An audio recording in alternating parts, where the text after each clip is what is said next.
Each generation is the last. Each in the center of wars, plagues, and revolutions. People point to anything to say the end is close. But Christ set clear signs when the end would be near. Today the world is in ruin. Conflicts causing mass division. Either you're on that side or you're on that side. Scripture calls us to fear not.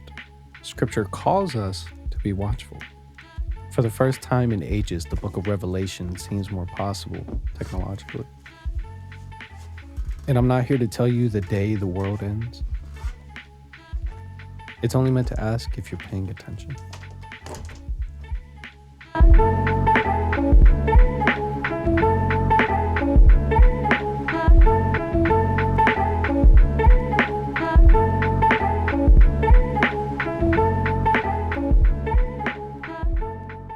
The book of Revelation describes many prophetic visions that didn't seem possible when it was written. But as technology and global systems advance, those visions seem way more plausible. And remember, I'm not saying proven, I'm saying plausible. Revelation chapter 13, verses 16 to 17 state a influential force that causes all to be marked. And if you do not bear this mark, you cannot buy or sell at all. For most of history, this type of control was impossible. But now we live in an age of digital banking, financial tracking, and economic systems that operate from across the globe. A world where access to money and accounts can all be switched off digitally. Programmable currencies, biometric information, and digital IDs, this all stirs up conversation. Remember, nothing's set in stone, but something that could come into fruition.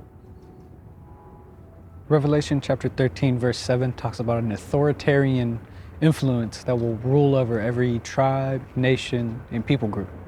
For most of history, we saw a limit to global government. Back then, communication would have taken months, but today, messages can be sent instantaneously. The government can monitor activity in real time today, and there's already institutions that influence policies across many borders. Matthew 24, verse 24 talks about false Christs and false prophets that manifest many miracles, but with the intent to lead people astray, even elected officials. Deception has always existed, but now it's on a scale greater than ever. AI can generate realistic voices, faces, and even events. We can have that sent to millions of people in a minute's time. We have algorithms that can determine what information you do see and what information you don't see. The possibility of large-scale deception is greater than ever, and you probably question everything you see online already. Revelation chapter 6, verses 5 through 6 talk about a quart of wheat for a denarius. In ancient times, a denarius was a full day's work. So, in the end times, a full day's work can't even buy you basic food. History has always seen economic instability, but today's inflation and globally dependent supply chains, it makes the world a fragile economy. And I think people are just starting to realize that. This could be patterns the Bible warns of. Now, I want to be clear, Christians have predicted the end of the world many times before, and they were all wrong.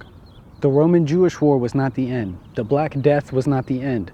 The Protestant Reformation was not the end. William Miller got the year wrong. World War I in the flu was not the end.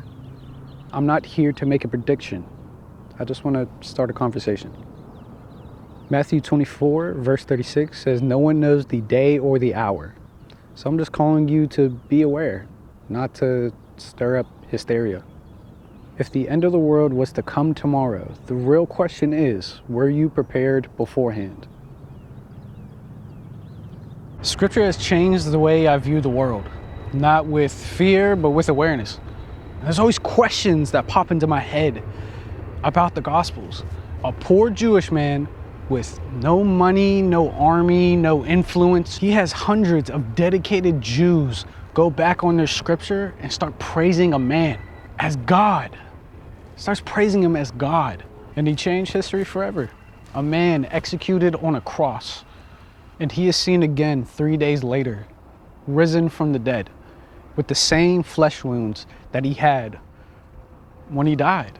The disciples proclaimed this, and this did not make life easier for them. The disciples gained no wealth, they gained no protection, they gained no political influence, they gained no sex, they gained nothing. But in the face of a sword, they said, Christ is Lord. They were imprisoned, they were tortured, and even in the midst of that torture, they screamed his name louder. Now, were they truly deceived? Not every angle takes that route. A special case is Paul the Apostle. Paul never followed Jesus in his earthly ministry. In fact, he killed Christians, he murdered them. And then all of a sudden, he switches to writing half of the New Testament. Now he's proclaiming Jesus as God as well. And his explanation was that he encountered Jesus as well after he was risen from the dead. Mass hallucination can't work here because it's consistent amongst every single person. I'm not asking you to believe the Gospels, but I'm just asking you to take it more seriously in any sort of manner. Matthew chapter 28 verses 19 to 20 commands Jesus' followers to spread the good news. And that's what I do here with Junset. Not to force my belief on other people, but to stir up conversation. I love you all, and Christ is Lord.